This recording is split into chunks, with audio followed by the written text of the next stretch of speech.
Hello friends, neighbors, John Ewers neighbor here. Welcome down the nook. Welcome to some scotch. It's been a moment since I've got some scotch on deck, so this will be a good, it'll be good for me anyways. I hope it's good for you. Today we're going to talk Talisker special releases, and a while back I talked to you about this Talisker 11-year-old. James has loaned me this bottle. I've been sipping it carefully, and it's a natural cask strength, around 55%, lightly peated ex-bourbon. I really like this one. This 2022 release surprised me. I like Talisker. I'm not like in the camp of Talisker, like I always got to get every Talisker. So this one really surprised me how much I liked it. But really today, I've talked to you about that, is this one. This is Talisker 8.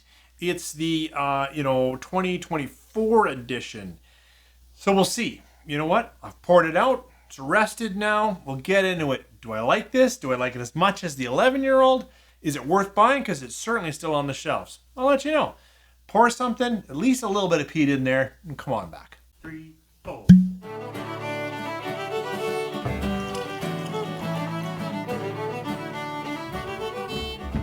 Thanks for coming back.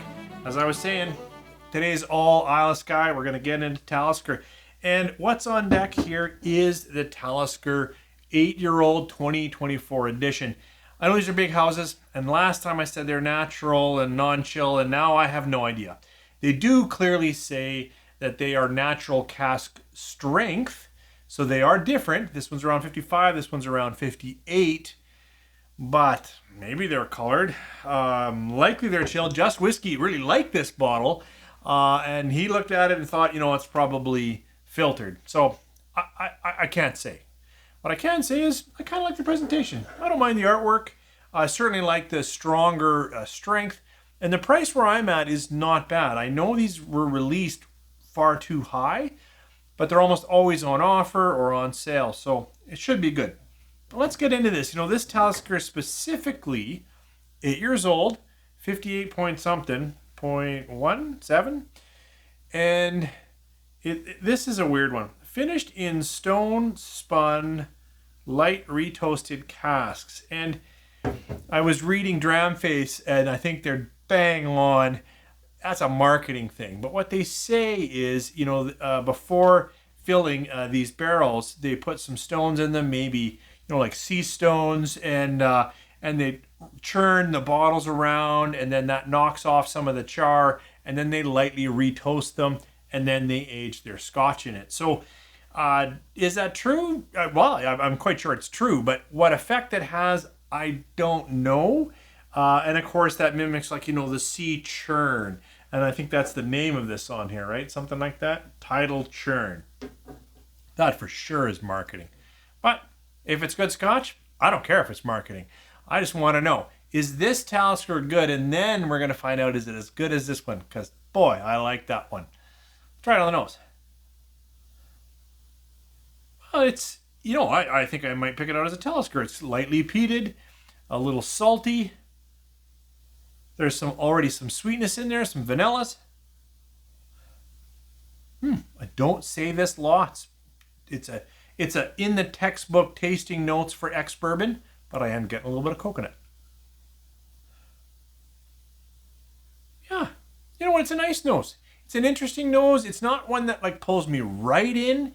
But it is it's a good nose, and I will say, surprising for that around 58%, how easily I can toss it around. Peat's coming through a bit more now with a little bit more nosing. Well, time to taste some scotch. I'll say it's been a moment. Hope you got something good in your glass. Sludge ya.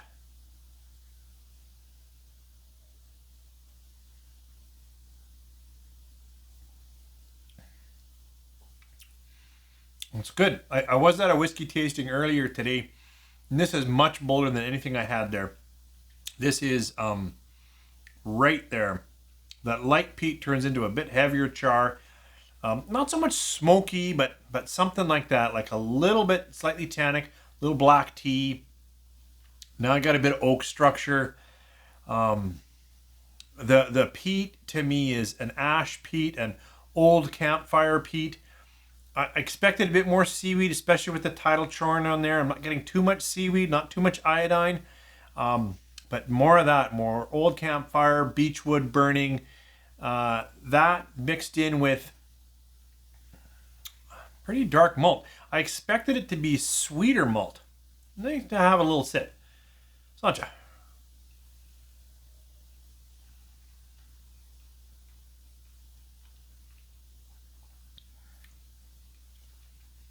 It's good.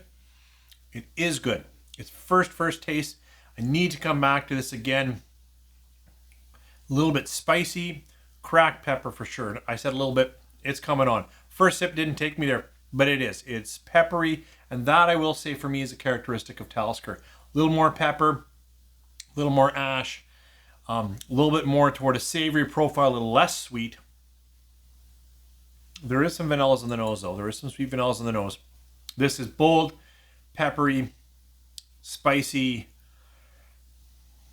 Doesn't feel as rich. Now that's by memory. So, first thoughts, it's good.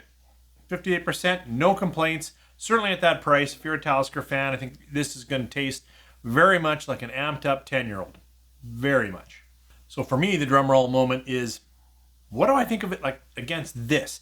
This Talisker 11-year-old, I really think it just says lightly peated first fill bourbon. So it's got just that. Other than that, it's Talisker. Natural cask strength. Let's just say it's colored and chill filtered because now I really don't know anymore. It is lighter, but part of that is this is fuller and the bottle effect might be going on. This is 11 years, so it is longer in that oak, absolutely, and similar percentage, right? This is 55, around 58. That's a little richer on the nose, a little more caramels. Yeah. On coming back, I finally got a little bit of the seaweed. I sometimes get that with Talisker. And now I've got a little bit of salty note on there. This is sweeter, creamier, lighter, more toffee. Let's try this one on the palate. Slanja.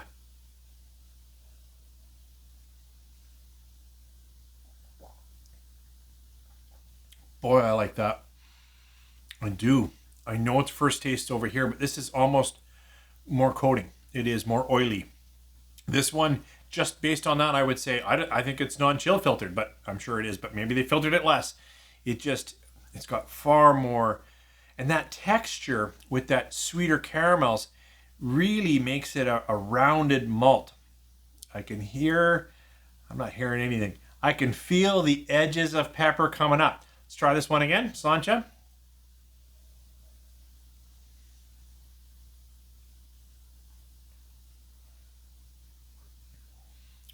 There it is. In terms of, there is still some of that Talisker pepper. I think that's a classic house style. Took, just like this one, a little bit to build. Didn't really get it in the first. Definitely it's saying hello now and would stay with me if I was just enjoying this dram. But even with both of these are peppery, that classic Talisker cracked pepper.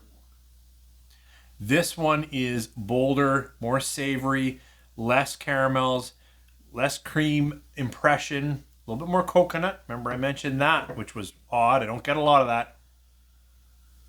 This one has a little less peat, a little less campfire. It's still in that neighborhood. It's not mossy peat. It's not iodine peat. A little less.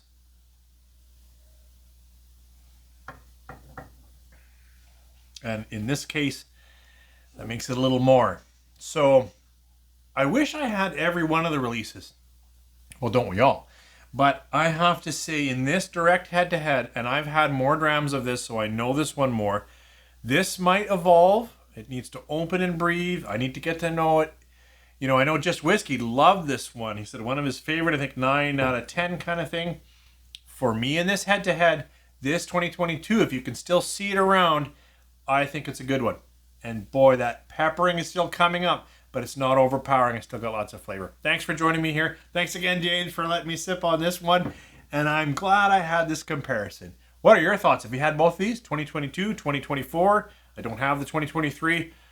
Sorry, Ash. Wish I did. I wish I could tell you. But if the 2023 tastes a little more like this one, I don't know if I'd chase it.